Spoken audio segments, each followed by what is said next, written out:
आसामनि गिबि मन्त्रि डक्टर हिमन्त बिश्व शर्माया कंग्रेस राजखान्थि हान्जाखौ गोख्रों फिनजाथाय होदों जे कंग्रेस राजखान्थि हान्जाखौ बाथ्रा बुंथिदों जे कंग्रेस राजखान्थि हान्जानि सोद्रोमाफोरा बे समाव बिमानि उदैनिफ्राय बिथांमोना जोनोम लायाखै बिथांमोना जोनोम लादों बे समाव मेसिननिफ्रायसो होननानै बाथ्रा बुंथिदों आसामनि गिबि मन्त्रि डक्टर हिमन्त बिश्व शर्मा बिथाङा কংগ্ৰেছ দলৰ সদস্যসকলে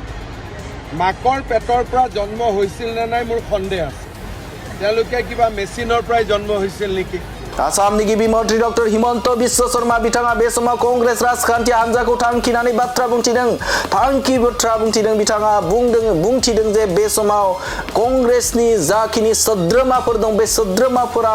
बिमानि उदैनिफ्राय जोनोम मोनाखै बिथांमोना बे समाव जोनोम लादों बबेबा मोनसे मेसिननिफ्रायसो होननानै बाथ्रा बुंथिदों एबा बिथाङा सन्देह दं होननानै बाथ्रा बुंथिदों आसामनि गिबि मन्त्रि डक्टर हिमन्त बिश्व शर्मा बिथाङा मानोना बे समाव आसामनि गिबि मन्त्रि डक्टर हिमन्त बिश्व शर्मा बिथाङा बुंथिदों जे बे समाव बिमा माहारिनो जुदि माबा मोनसे होयोब्ला एबा बे समाव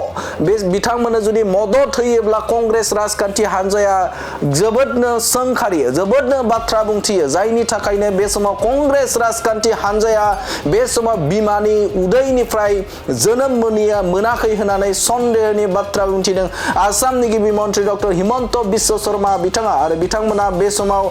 गुबुन मोनसे एबा मेसिननिफ्रायसो जोनोम मोनदों होननानै बाथ्रा बुंथिदों आसामनि गिबि मन्त्रि डक्टर हिमन्त बिश्व शर्माया कंग्रेस राजखान्थि हान्जाखौ बे समाव आसामनि गिबि मन्त्रि डक्टर हिमन्त बिश्व शर्मा बिथाङा कंग्रेस राजखान्थि हान्जाखौ थांखिनानै बाथ्रा बुंथिदों बे समाव सन्देह दं जे बे समाव कंग्रेसनि सोद्रोमाफोरा बिमानि उदैनिफ्राय जोनोम मोनदोंना मोनाखै बेखौ सन्देह दं होननानै बाथ्रा बुंथिदों आसामनि गिबि मन्त्रि डक्टर हिमन्त बिश्व शर्मा बिथाङा কংগ্ৰেছ দলৰ সদস্যসকলে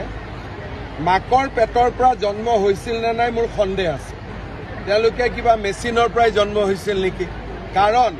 আমি যদি মহিলাক আঁচনি দিওঁ তেওঁলোকে সমালোচনা কৰে কোনোবাই নিজৰ মাকক আঁচনি দিলে সমালোচনা কৰিব নেকি কাৰণ আমিতো সকলোৱে মাকৰ পেটৰ পৰা জন্ম লৈছো গতিকে কংগ্ৰেছ দল নিশ্চয় এই আমাৰ সাধাৰণভাৱে জন্ম হোৱা পাৰ্টি নহয় কিবা বেলেগ ধৰণে জন্ম হোৱা হ'ব